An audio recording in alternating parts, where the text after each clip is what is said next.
ওং নমঃ শিবায়। ওং নমঃ শিবায়। ওং নমঃ শিবায়।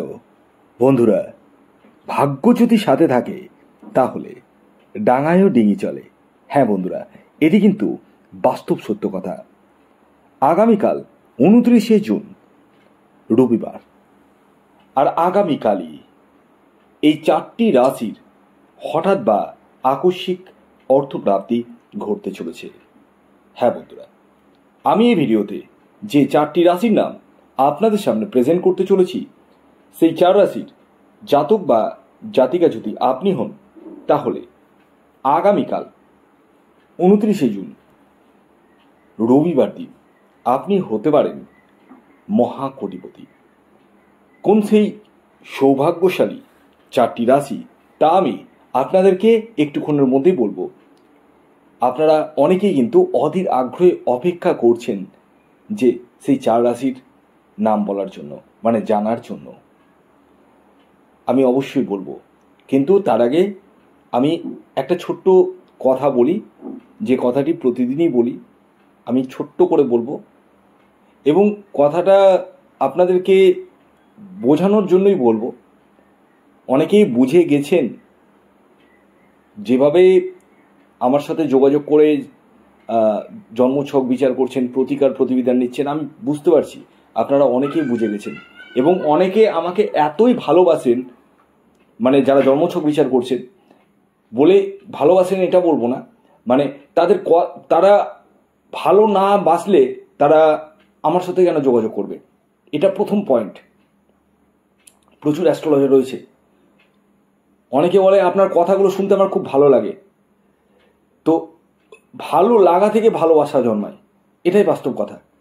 তো আমি একটা কথা আপনাদেরকে বলি, দেখুন, আপনারা প্রত্যেকেই মিডিল ক্লাস ফ্যামিলির মানুষ, ভালো একটু বুঝবেন।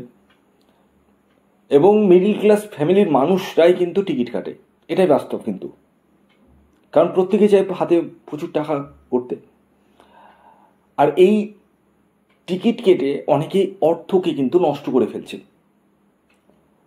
আমি আপনাদেরকে প্রতিটা ভিডিওতে, যদিও বা আগামীকাল আমি ভিডিও দিতে পারিনি, তার বিশেষ কারণ ছিল, কারণ আগামীকাল রথযাত্রা ছিল। যারা যারা রেমেডি নিচ্ছে তাদের হোমযজ্ঞ, প্রচুর হোমযজ্ঞ করতে হয়েছে পরপর। তো যে কারণে কালকে প্রচণ্ড বিজি ছিলাম, যে কারণে আমি আগামীকালে কোনো ভিডিও পাবলিশ করতে পারিনি। তো আমি একটা কথা বলি আপনাদেরকে, দেখুন, প্রাপ্তি বা অর্থপ্রাপ্তি, সেটা রাশির নাম জানলে কিন্তু প্রাপ্তি ঘটে যাবে না, আবার ঘটবেই না এটা বলতে পারবো না। কারণ আমি যে রাশিগুলির নাম বলি এবং যে টার্গেট নাম্বার বলি, অনেকেরই প্রাপ্তি ঘটছে, এটা বাস্তব কথা। কিন্তু মানে ঘটবেই এর দাবি কিন্তু করা যায় না। কারণ হচ্ছে, একই রাশির তো হাজারো বা লাখে মানুষ রয়েছে। ধরুন প্রত্যেকেই যদি টিকিট কাটে, প্রত্যেকেরই কি লাগবে? আপনারাই বলুন তো, লাগবে না। আপনাদেরকে কি করতে হবে? আপনাদেরকে আমার কাছে দেখাতে হবে না, যারা মনে করছেন তারা দেখান। বাকিরা আপনাদের পছন্দসই কোনো এক্সপার্ট অ্যাস্ট্রোলজারের সাথে পরামর্শ করে দেখিয়ে নিন, কিন্তু দেখিয়ে নিন, এটাই বলবো।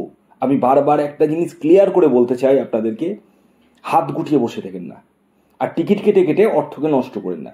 আপনারা আপনাদের পছন্দসই এক্সপার্ট অ্যাস্ট্রোলজারকে দেখান, কিন্তু দেখান যাকে আপনার পছন্দ, যার প্রতি আপনার বিশ্বাস রয়েছে, ট্রাস্ট রয়েছে, তাকে দেখান। আমি অন্যদের মতো বলবো না যে আমাকেই দেখান, আমাকে দেখান। আমি জানি অনেকেই আমাকে ভালোবাসেন, প্রচুর বুকিং রয়েছে, এবং এখন ডেট দিতে পারছি না, পরপর এত বুকিং রয়েছে, ডেট দিতে পারছি না, তো পেন্ডিং হয়ে থেকে যাচ্ছে। তো আমি একটা কথা বলি আপনাদেরকে, প্রত্যেককে বলি, যে আপনাদের ভালোবাসা তখনই আমি পাবো যখন আপনাদের জীবনে আমি ভ্যালু অ্যাড করতে পারবো। আমি আবারও বলি, আপনাদের ভালোবাসা তখনই আমি পাবো যখন আপনাদের জীবনে ভ্যালু অ্যাড করতে পারবো, আপনাদের প্রবলেমকে সলভ করতে পারবো। আর সেটা দায়িত্বের সাথে দীর্ঘদিন ধরে করে আসছি, ভবিষ্যতেও করব। কারণ আজকে আপনার যদি ভালো হয় বা ভালো করতে পারি, বেনিফিটটা আপনার তো রয়েছে, কিন্তু আমারও রয়েছে। কি বেনিফিট জানেন? বেনিফিট হচ্ছে আপনার কাছ থেকে আমি 2টো কাস্টমার পাবো। তো যাই হোক, অনেক কথাই বললাম, আপনারা অনেকেই বুঝে গেছেন। যেভাবে বুকিং আসছে, যেভাবে রেমেডি নিচ্ছেন, আমি বুঝতে পেরেছি আপনারা অনেকেই কিন্তু বুঝে গেছেন। তাও 2-1টা উল্টোপাল্টা কমেন্টস থাকবেই, কারণ পুকুরে যতই ধারে ভালো গাছ জন্মাক না কেন, কচুরিপানা কিন্তু থাকবে। পদ্ম ফুল থাকলেও কচুরিপানা কিন্তু থাকবেই, 1-2টো তো থাকবেই। তো যারা নেগেটিভ কমেন্টস করছেন তারা হচ্ছেন কচুরিপানা, আমি জানি। আর আমার অনেক পদ্ম ফুল রয়েছে আমার পুকুরে, আমি সেটা জানি। তো আমি সেই পদ্ম ফুলদের উদ্দেশ্য করেই আমি বলছি, আপনারা হাত গুটিয়ে বসে থাকেন না। আপনারা আপনাদের পছন্দসই যাকে আপনার পছন্দ আমার কাছেই দেখাতে হবে না, আমি বারবার বলছি। আপনারা যাকে পছন্দ করেন, যদি আমাকে পছন্দ করেন আমাকে দেখান, না পছন্দ করেন আপনি যাকে খুশি দেখান। কিন্তু একটা বিষয় মাথায় রাখবেন, সিলেকশনটা কিন্তু আপনাকে খুব ভাবনা চিন্তা করে করতে হবে। ইয়েস, মানে যে অ্যাস্ট্রোলজার সবাই তো বলবে আমি ভালো, আই এম দ্য বেস্ট। তো সিলেকশনটা আপনাদেরকে একটু বুঝে সুঝে করতে হবে। এবং আরেকটি কথা বলি আপনাদেরকে, আপনারা যারা দীর্ঘদিন ধরে টিকিট কাটছেন তারা একবার হলো রাহু রক্ষা কবচ ধারণ করুন, ডেফিনেটলি আপনারা কিন্তু শুভফল পাবেন। তো যাই হোক, আগে আমি আপনাদেরকে জানিয়ে দিই আগামীকাল সূর্যোদয় কখন হচ্ছে, সূর্যাস্ত কখন যাবে, কি তিথি থাকছে, নক্ষত্র কি থাকছে এবং রাহুকাল শুরু কখন হবে, শেষ কখন হবে। আগামীকাল হচ্ছে 29শে জুন, সূর্যোদয় হচ্ছে ভোরবেলা 4:55, সূর্যাস্ত যাবে সন্ধ্যে 6:25।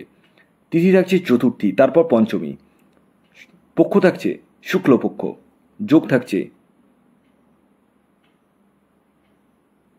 বজ্রযোগ এবং সিদ্ধিযোগ, নক্ষত্র থাকছে অশ্লেষা এবং মঘা। আর রাহুকাল বিকেলবেলা 4:44 থেকে সন্ধে 6:25 পর্যন্ত। তার মানে সকালবেলায় আমি যে টাইমটি বলবো সেই টাইমে কিন্তু বাজার করতে গিয়ে একটা টিকিট কাটতেই পারেন। তবে তারাই টিকিট কাটবেন যারা নিজের ব্যক্তিগত জন্মছকটি দেখিয়েছেন, জানেন আপনার টার্গেট নাম্বার কি রয়েছে। কারণ আমি এই ভিডিওতে যে টার্গেট নাম্বারটি বলবো সেটি হচ্ছে ইন জেনারেল টার্গেট নাম্বার। তো প্রথম যে রাশির নাম বলবো, যে রাশি আগামীকাল 29শে জুন রবিবার দিন হঠাৎ বা আকস্মিক অর্থপ্রাপ্তি ঘটতে চলেছে, সেটি হচ্ছে সিংহ রাশি। আগামীকালে আপনাদের ইন জেনারেল টার্গেট নাম্বার হচ্ছে 5 এবং 1। শুভ সময় সকাল 7:15 থেকে দুপুর 1:25 পর্যন্ত। দ্বিতীয় যে রাশির নাম বলবো সেটি হচ্ছে ধনু রাশি। ধনু রাশির আগামীকালের ইন জেনারেল যে টার্গেট নাম্বার উঠে আসছে সেটি হচ্ছে 3 এবং 9। শুভ সময় সকাল 8:30 থেকে দুপুর 3:05 পর্যন্ত। এর পরবর্তী 3 নম্বর যে রাশির নাম বলবো সেটি হচ্ছে তুলা রাশি। তুলা রাশির আগামীকালের ইন জেনারেল যে টার্গেট নাম্বার উঠে আসছে সেটি হচ্ছে 6 এবং 7। শুভ যে সময়টি বলবো সেটি হচ্ছে সকাল 7:30 থেকে দুপুর 1:54 পর্যন্ত।